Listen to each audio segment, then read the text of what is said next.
ভিডিওটা আগে দেখো, ঠিক আছে? ভিডিওটা আগে দেখো, মানে আমি নিজের চোখকে বিশ্বাস করতে পারছি না। প্রায় 2:10-15 বাজে, তখন আমি টয়লেটে বেরিয়ে কিন্তু আমার আগে ওই দিকটাতে চোখ গেছে।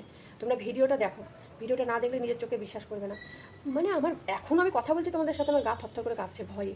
না, আমাদের পাশের ফ্ল্যাটে, মানে একটা ফ্ল্যাটের পরেই জাস্ট এই ঘটনাটা। প্রায় 2:10-15 বাজে, সেই সময় দেখছি একজন দোলনা খেলছে। তোমরা ভিডিওটা আগে দেখো। হ্যালো বন্ধুরা, সবাই কেমন আছো? আশা করি ভালো আছো। আমি তো ভালো নেই, মানে আমার তো ভয়ে ধুকধুক করছে কাল রাত থেকে।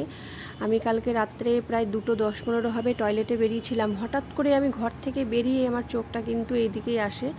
দেখো, আমাদের ফ্ল্যাট থেকে 3 নম্বর ফ্ল্যাট, মানে আমাদের ফ্ল্যাট, তার পরের ফ্ল্যাট, তার পরের ফ্ল্যাটটা, ওটা 3 নম্বর ফ্ল্যাট হচ্ছে। তো 3 নম্বর ফ্ল্যাটের গ্যারেজে দেখো কেউ একজন দোলনা খেলছে। মানে 2:10-15 বাজছে, ভাই কে দোলনা খেলে এই সময়? এই সময় আশা করি কোনো মানুষ দোলনা খেলছে না এখানে, ঠিক আছে? এটা অন্য কিছু আছে। এখানে এত রাত্রে কেউ দোলনা খেলবে না, এটা আমি 100% শিওর। এটা অন্য কিছু, তোমরা দেখো ভালো করে। আমার তো ভয়ে গা হাত পা থরথর করে কাঁপছে। দেখলে ভিডিওটা, বলো এটা মানে এটা তোমরা তোমাদের কি মনে হয়, এটা কোনো মানুষ দোলনা খেলছে না অন্য কিছু? 2:10-15 বাজে, তখন কি মানুষের কি কাজ এই দোলনা খেলা অত রাত্রে? এটা তো মানুষের কাজ বলে মনে হচ্ছে না, এটা অন্য কিছু আছে।